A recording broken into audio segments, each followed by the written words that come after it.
भैया बहनों, आपको मेरा प्यार भरा नमस्कार।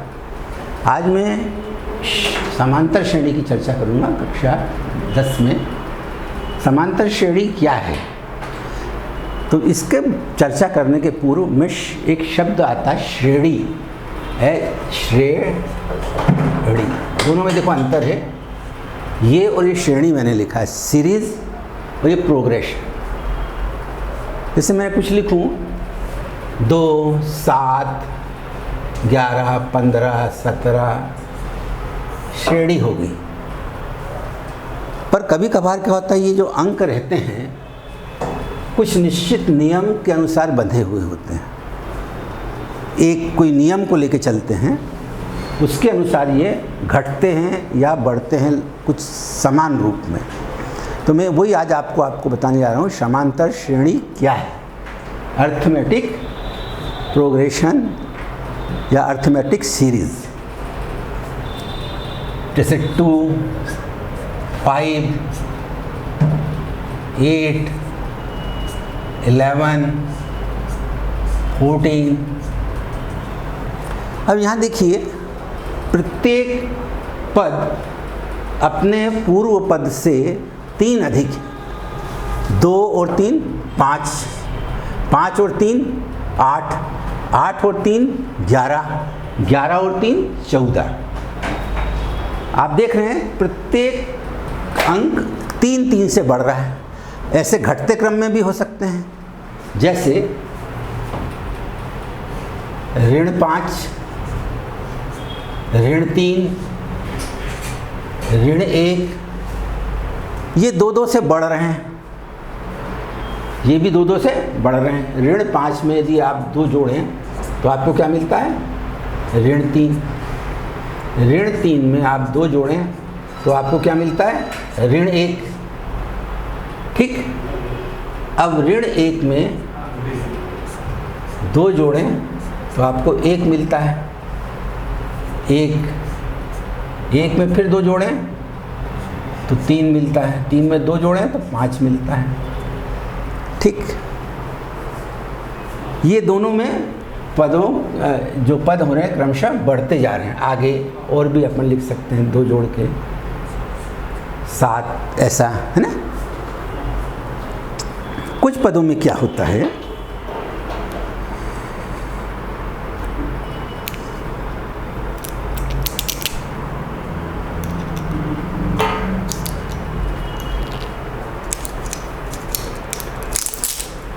कैसे? जैसे एक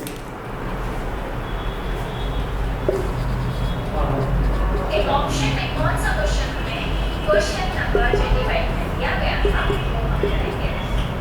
तो चलिए अब मैं जैसे 15, 2 से घटा 13, 13 से 2 घटा 11, 11 से 2 घटा 9, 7, इस तरह से घटते क्रम में भी हो सकते हैं। 3, 2, 1, 0,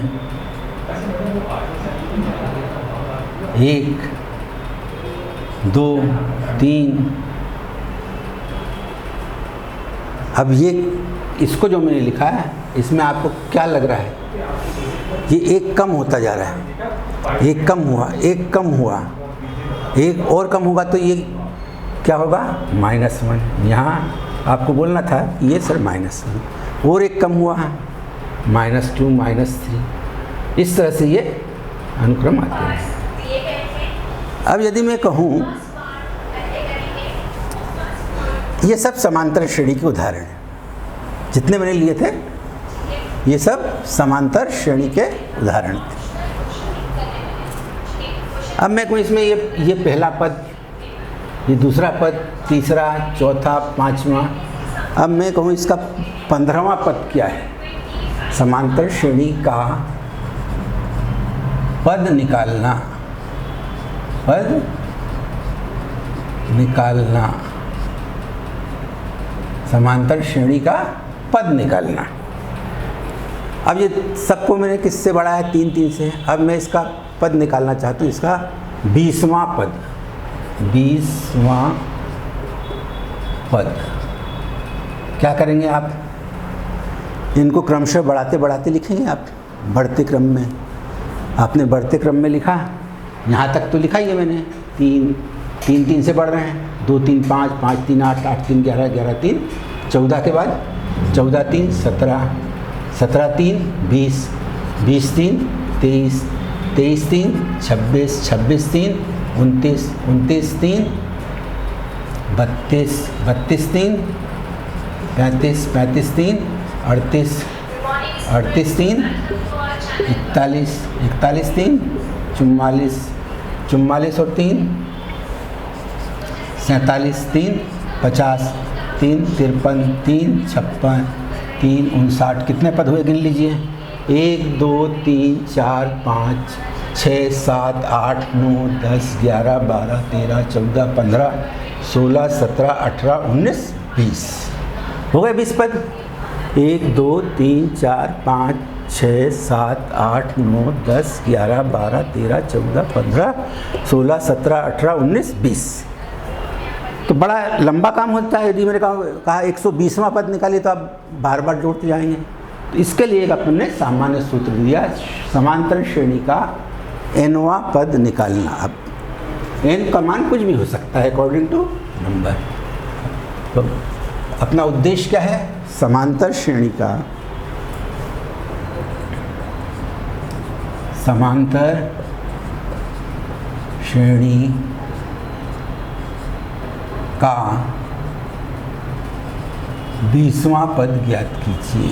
20वां पद ज्ञात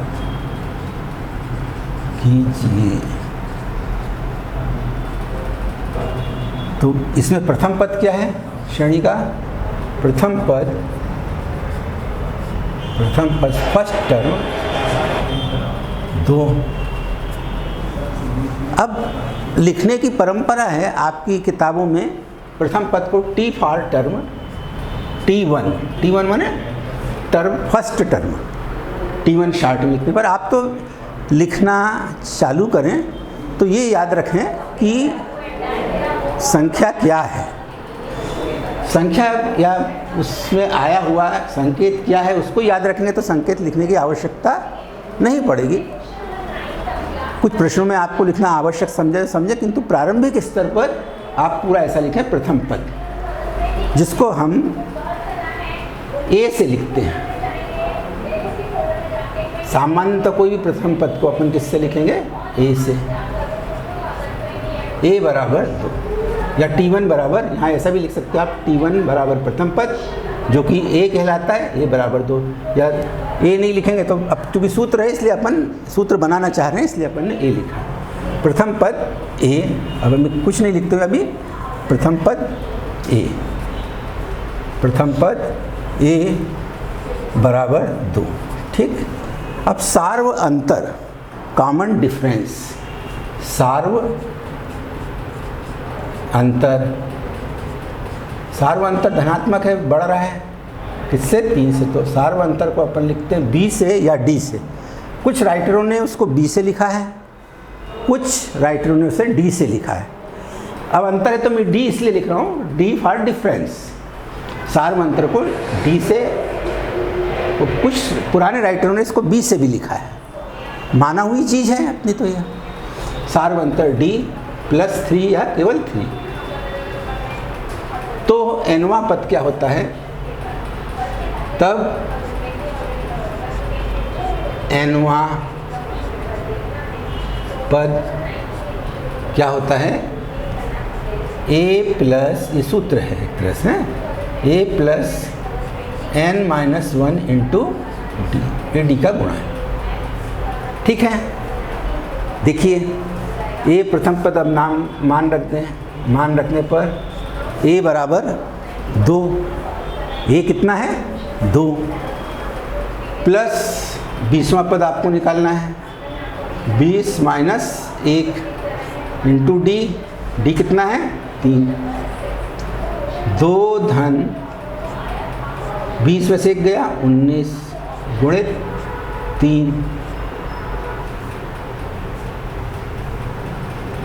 2 धन, पहले गुणे की क्रिया होगी, 19 तिहाई 57, 57 और 2 59, ये आ गया 20वां पद।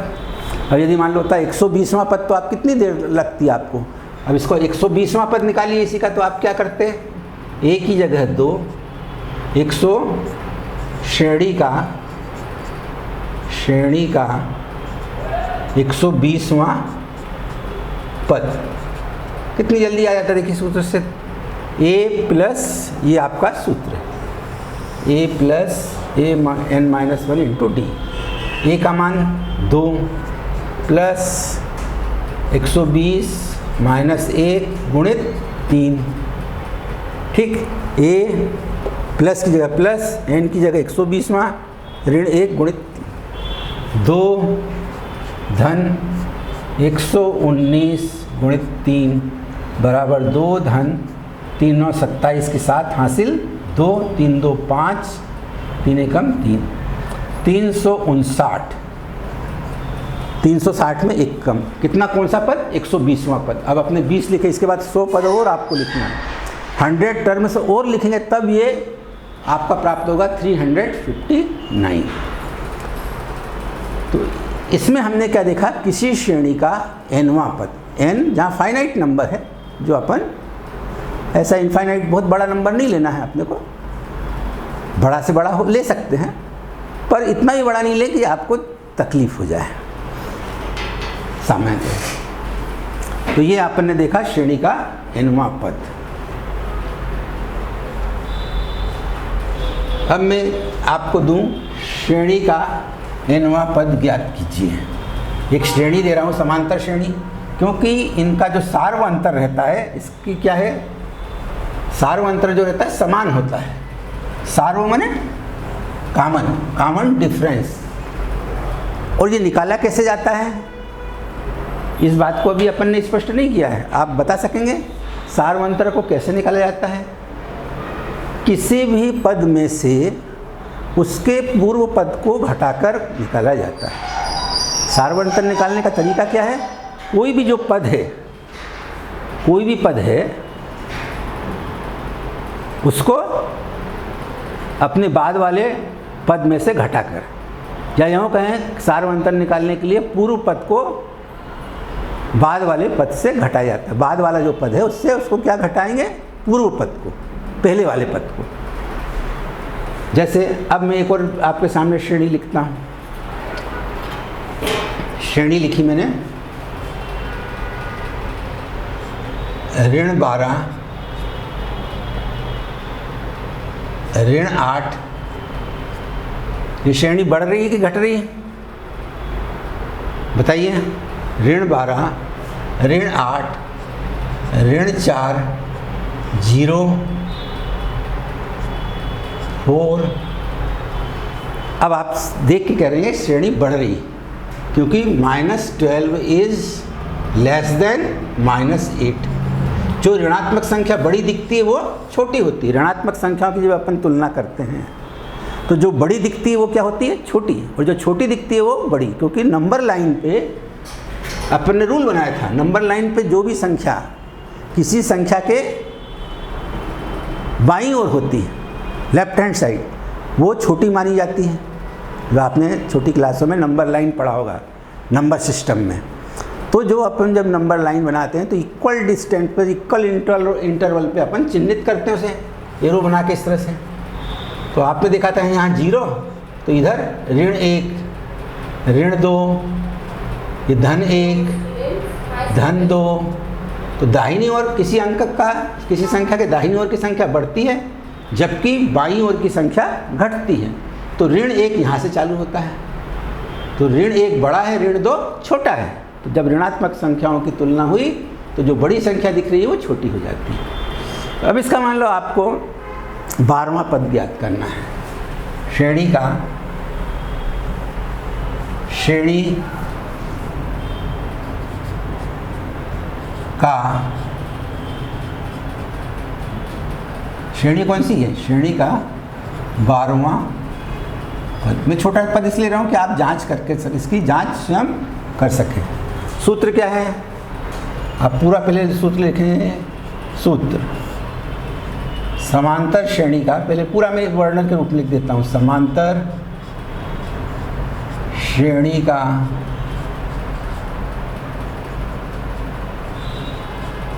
nवां पद बराबर a plus n-1 into D. कोई गुणे का चिन्ह लगाऊं या नहीं लगाऊं कोई फर्क नहीं पड़ता, क्योंकि ये डॉट लगाए इसका मतलब ही गुणा। कोष्टक के बीच में कोई अंक नहीं है, कोष्टक के बीच में कोई भी दो कोष्टक या उसके बीच में कोई चिन्ह नहीं लगाया तो धन का चिन्ह माना जाता है, गुणा का चिन्ह माना जाता है। जहाँ इस सूत्र को आप इस भाषा में लिख लीजिए, जहाँ a प्रथम पद, d सार्व अंतर और n पदों की संख्या है, पदों की संख्या है। ये पूरा सूत्र ऐसा आपको याद रखना है। a प्रथम पद है, जैसे आप लिखते हैं ना, साधारण ब्याज बराबर मूलधन गुणित दर गुणित समय बटे 100, ऐसा लिखते आए हैं। अब नए पैटर्न में उसको कर दिया है, क्योंकि दर प्रतिशत रहती है, इसलिए समान इसका साधारण ब्याज का सूत्र कुछ किताबों में आपको ये लिखा मिलेगा, मूलधन गुणित दर गुणित समय बटे 100 किया ही नहीं है, क्योंकि सामान्यतः दर प्रतिशत में दी रहती है और प्रतिशत का मतलब होता है 100। इसलिए सूत्र बना था सामान्य, जब प्रारंभिक अवस्था में पढ़ा जाता था तो मूलधन गुणित दर गुणित समय बटे 100। पर कुछ किताबों में आजकल सूत्र क्या दिया गया है, साधारण ब्याज बराबर मूलधन गुणित दर गुणित समय बटे 100 का जिक्र ही नहीं है। क्यों? क्योंकि दर प्रतिशत भी हो सकती है और प्रतिशत नहीं भी हो सकती, इसलिए इस प्रकार भी आजकल सूत्र दिया जाता है। तो आपको अपनी सुविधा के अनुसार याद कैसा रखना है इस सूत्र को, इस रूप में। जब ये प्रैक्टिस हो जाए, हमको अच्छी तरह से मालूम हो जाए कि a क्या है, d क्या है, n क्या है ना, तब हम सूत्र इस तरह से लिखेंगे जल्दबाजी में, जब हमको जल्दी करना है किसी सवाल को। अन्यथा आपको पूरा इस तरह से याद रखना है। आइए, अब मैंने बताया था सार्वअंतर कैसे निकाला जाता है। किसी भी पद को उसके बाद वाले पद से घटाकर, या पूर्व पद को बाद वाले पद से घटाकर। अब 4 का पूर्व पद क्या है, 0, तो 4 में से 0 घटाएं तो क्या मिला आपको 4। अब इसमें से बाद वाला 8 और इसमें बाद वाला कौन सा है, ऋण 8। ऋण 8 के बाद कौन सा पड़ रहा है इसमें, ऋण 4। इन दोनों से निकालना चाहते तो आप किसमें से क्या घटाएंगे, ऋण 4 ऋण 8, तो ऋण 4 धन 8 बराबर भी 4। ऐसे ही बाद वाला पद क्या है, ऋण, ये सब बराबर होंगे, ये बराबर ऋण 8 में से अब कितना घटाएं, ऋण 12। देखो सबके मान बराबर आ रहे हैं, ऋण 8 धन 12, ये 4 आ गया। तो पहले वाले पद को घटाया है अपन ने बाद वाले पद से। n पदों की संख्या कितना कर रहा है, श्रेणी का 12वां पद। एक तो अब यहाँ पर लिख सकते हैं प्रथम पद इस प्रश्न के लिए। ये प्रथम पद कितना है अपना, बोलिए, -12। सार्वअंतर 4, पदों की संख्या n बराबर कितनी है, कौन सा पद, 12वां पद निकालना। सूत्र में मान रखने पर, सूत्र में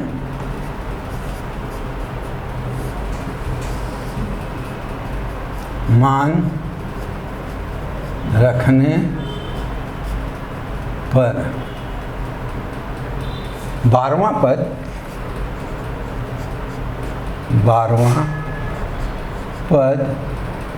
बराबर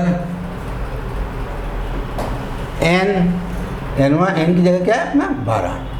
प्रथम पद a, प्रथम पद क्या है अपना ऋण 12, प्लस n 12वां n ऋण 1 गुणित सार्वंतर 4 का है ना, 4 से बढ़ रहा है।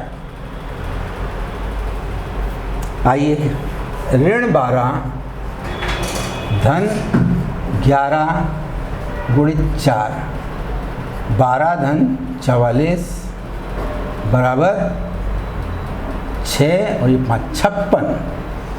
जो अपना 12वां पद होगा वो क्या होगा? 56। आइए जांच करके देखते हैं कि हमारा 12वां पद कौन सा है।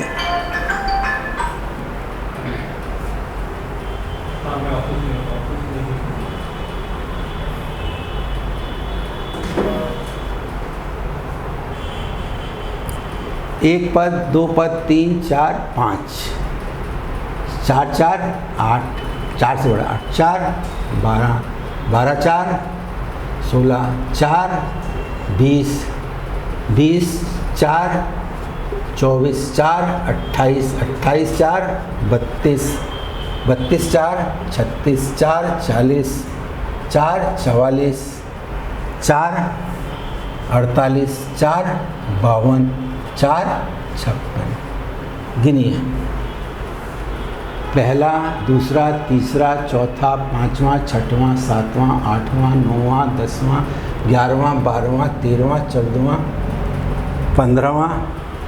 कहाँ गड़बड़ हुई बताइए? ये लिखने में 12 किसका है? ऋण का। तो यहाँ 12 आपने क्या लिखा है? धन का। ऐसी गलतियाँ आपसे संभव हो सकती हैं जब। तो ये चिन्ह किसका है? 12 ऋण का है। ऋण 12 और धन का 44। तो 44 में से 12 घटेगा तो कितना आएगा? 44 माइनस 12, 2 3 32। ऐसी गलती आप अपनी स्वयं भी चेक कर सकते हैं। अब देखो 12वां पद, पहला, दूसरा, तीसरा, चौथा, पाँचवा, छठवां, सातवां, आठवां, नौवां, 10वां, 11वां और ये 12वां 32 आ गया। कोई 56 कौन सा हो जाएगा? गिनो, पहला, दूसरा, तीसरा, चौथा, पाँचवा, छठवां, सातवां, आठवां, नौवां, 10वां, 11वां, 12वां, 13वां, 14वां, 15वां, 16वां, 17वां और 18वां। 18 पद हो गए। 1 2 3 4 5 6 7 8 9 10 11 12 13 14 15 16 17 18। तो यहाँ 18वां पद क्या आएगा आपका? 56। यदि प्रश्न ऐसा होता श्रेणी का कौन सा पद? 18वां। अभी गिना ना अपन ने कौन सा? 18वां। जो भी नहीं गिना होगा सही तो वो भी चेक हो जाएगा। 18वां पद n की जगह क्या आ जाएगा? 18। केवल 12 की जगह आपका 18 आ जाएगा। 18 माइनस 1, 18 माइनस 1 17, 17 चौक 68, 68। ये ऋण का है तो 68 ऋण 12, 6 5 56 आ गया ये। तो इस तरह से हम श्रेणी का nवां पद कैलकुलेट कर लेते हैं जब श्रेणी समांतर हो। तो हमने आज देखा कि जो समांतर श्रेणी थी उसमें जो पद थे या तो बढ़ते क्रम में थे या घटते क्रम में। किस में थे? बढ़ते क्रम में या घटते क्रम में। पहले पद को हम ए मानते हैं, अंतर को किन्हीं दो क्रमागत अंकों के अंतर को सार्वंतर कहते हैं और n होती है पदों की संख्या। इस तरह से ये हमारा वीडियो यहीं पे हमने समाप्त करता हूँ, जिसमें हमने बताया किसी समांतर श्रेणी का nवां पद। अभ्यास के लिए आप कुछ प्रश्न लिख सकते हैं और उन्हें अपने। अब यहाँ तो जैसे संख्याएं पूर्ण थी, जब श्रेणी आपकी परिमेय संख्या के रूप में होती है या भिन्न के रूप में होती है तब ये काम बड़ा कठिन हो जाता है यदि बार बार हम उसको जोड़ें। अब मान लो 1/3 से कोई समांतर श्रेणी बढ़ रही, क्या 1/3 3 से, तब आपके लिए 1/3 जोड़ना बड़ा क्या होगा, कठिन होगा। 1/3 या 4/5 या 7/2, है ना। भिन्नों का जोड़ना एक या 7/3 में कहूँ 7/3 जोड़ते चलिए तो वो एक बड़ी समस्या हो जाएगी अपने लिए, बड़ी। उस समस्या को दूर करने के लिए हमें क्या करना होगा, देखिए जैसे श्रेणी है अपनी 1/3, अब ये बढ़ रही है किससे, 3/5 से बढ़ रही है मान लीजिए। तो प्रश्न आपका बना 1/3 धन 3/5, लघुत्तम कितना आया 15, 3 5 15, 5 तिहाई 15, 3 तिहाई 9। अगला पद हो गया आपका 14/15, ठीक। फिर 14/15 में आपने फिर कितना जोड़ा 3/5, 15 और 5 का लघुत्तम 15, 15 एकम 15 1, तो ये 14 धन 3 तिहाई 5 3 तिहाई 9, 23/15, 23/15। इसका तो समांतरण श्रेणी, इसका कौन सा पद ज्ञात करना है, 5वां पद ज्ञात कीजिए, 5वां पद ज्ञात कीजिए। तो हम क्या करेंगे, पूर्व पद में से पूर्व पद को बाद वाले पद से घटाएंगे। 14/15 में से तो यहाँ क्या है, यहाँ a बराबर, ये जिसको अपन क्या कहते हैं प्रथम पद, यहाँ a बराबर 1/3, d बराबर कोई भी संख्या में से 23/15 में से 14/15 घटाएं, 14/15 में से 1/3 घटाएं, तो 14/15 ऋण 1/3, तो ये आपका लघुत्तम आया 15, 14 माइनस 5 1/3, यहाँ जोड़ा था देखिए आपने, इतना 3/5 है ना। ये आया आपका 14/15 माइनस 1/3। 1/3 में आपने क्या जोड़ा था 3/5, 15 लघुत्तम 3 5 5 3 9, ठीक है। 3/5, 14 में से 5 गया 9/15, 9/15 मैंने 3 से काटा, 3 तिहाई 9, 3 5, 3/5, ठीक।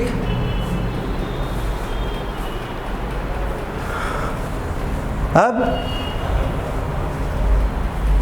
5वां पद, 5वां पद, प्रथम पद a 1/3 धन 5 माइनस 1 गुणित 3/5, तो ये क्या आया 1/3 धन 6 गुणित 3/5, 1/3 धन 18/5, तो 1/3 धन 18/5 लघुत्तम 15, 3 5 15, 5 तिहाई 18 36, 18 तिहाई 54, 54, कितना आया 59/15, कितना आया 59/15। जांच करके अपन इसको देखते हैं क्या हमने जो पद निकाला वो सही है। 3 पद सार अंतर 3/5, 23/15 धन 3/5, 15 LCM 23 प्लस 9, ठीक। 23 और 9 32, 32/15, 32/, अब 32/15 में और कितना फिर जुड़ेगा? 3/5, 15 LCM 35 प्लस 3/3 9, 35 और 4 5/3 3/3 9, 9 5 14 की 4 हासिल 44, 44/15। अब 14/15 ठीक, यहाँ तक तो ठीक है। कहाँ आप गलती देखनी है, ऐसी गलती आपकी चेक हो जाती है इसमें। 5 में से 1 जाएगा, क्या लिखा है यहाँ पे आपने? 6। 5 में से 1 गया, यहाँ क्या आया? 4। आपको गलती भी अपनी देखने को मिल जाएगी। 12/5 क्या हुआ ये? 12/5। जल्दबाजी में ऐसा काम गलती नहीं होनी चाहिए। 1/3 धन 12/5 जोड़िए।